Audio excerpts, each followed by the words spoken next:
Baik, assalamualaikum warahmatullahi wabarakatuh. Perkenalkan, saya Aimi Suzyusma Ahmadiyah dengan NIM B00258180 dari kelompok B2.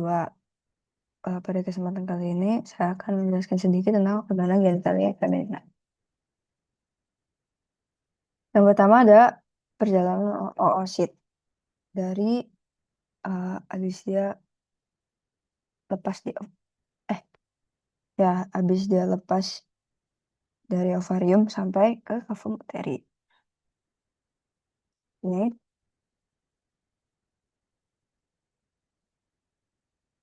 oke. Jadi setelah dia dilepas di uteri, eee, oosit ini bakal ditangkap sama Fimbria ini. Bukan tangkep ya, ya ditangkap sih, ditangkap sama Fimbria ini yang ada di ujung, apa namanya, tuba uterina atau tuba falopi. Dia bakal ditangkap, masuk ke sini dan bakal terjadi, namanya fertilisasi di ampula. Ampula ini bakal terjadi fertilisasi. Pergerakan ini bakal, dibantu oleh silia di epitel, tuba falopi dan juga di ampula ya tadi, aku sebut sedikit bahwa dia akan terjadi, fertilisasi. Di sini fertilisasi yaitu tempat di mana tuh sperma sama sel telurnya itu nanti bertemu. Setelah setelah dari ampula, itu bakal terbentuk, eee, zigot. Nah, zigot ini bakal membelah diri kan, membelah diri. Pembelahannya ini tuh bakal sambil gerak ke uterus. Ya, dia bakal gerak sambil membelah diri dan dia bakal masuk ke, kavum uteri itu sebagai blastosis. Ya, secara keseluruhan perjalanan ini tuh bakal beberapa hari gitu, bakal terjadi sepanjang beberapa hari. Dari ovarium, kemudian ditangkap sama Fimbria, terus terjadi fertilisasi di ampula, yaitu di tuba uterina atau tuba falopi, kemudian dia baru ke kavum uteri sebagai blastosis. Oke, selanjutnya ada lokasi fertilisasi.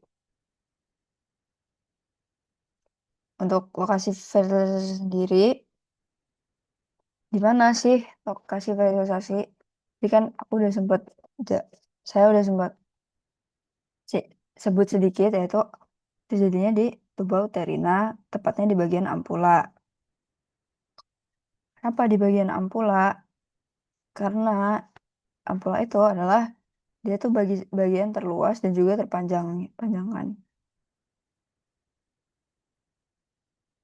dari tuba falopi. Di sini itu jadi, titik di mana kayak sperma ketemu sama sel telurnya itu. Jadi terjadinya di ampula. Oke, kemudian kenapa sih kok vernix posterior itu penting? Nah, ini ada vernix posterior.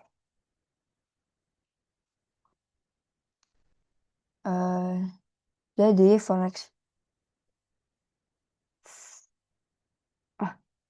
fornix posterior ini yaitu lebih dalam dibanding fornix anterior.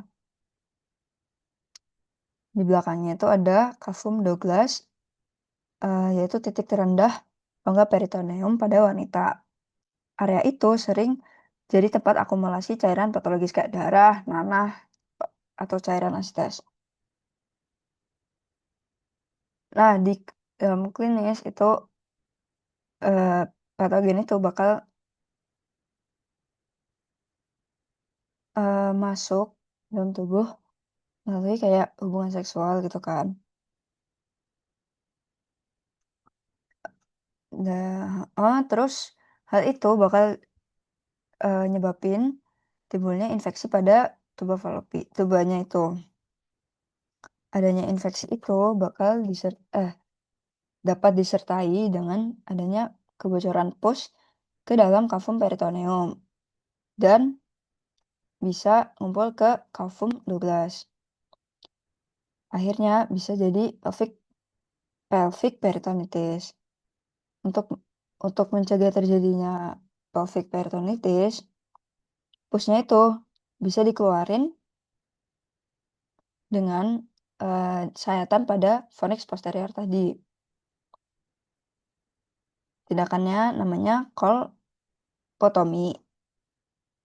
Sedangkan kalau misal dikeluarkan dari, kafum 12, itu namanya tindakannya kuldosentesis, ya.